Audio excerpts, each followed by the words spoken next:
अर्थात सिद्धार्थ, नानाची फटकेबाजी तर नेहमीच जबरदस्त राहिली आहे. तुझा एखादा अनुभव नाना समवेतचा?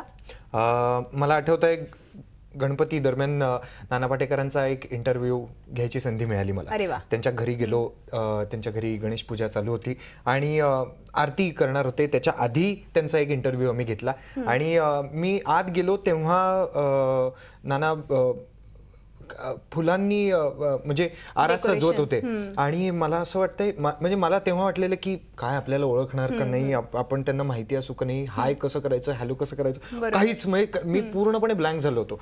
पण मी गेलो आतमध्ये आणि तेवढ्यात ते म्हणाले, अरे सिद्धार्थ आलास तू, ये पटकन, मला थोडीशी मदत कर.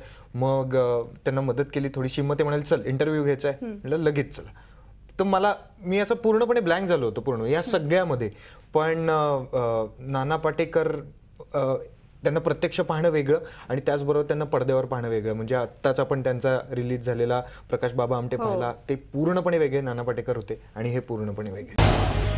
झी 24 तास रहा एक पाऊल पुढे.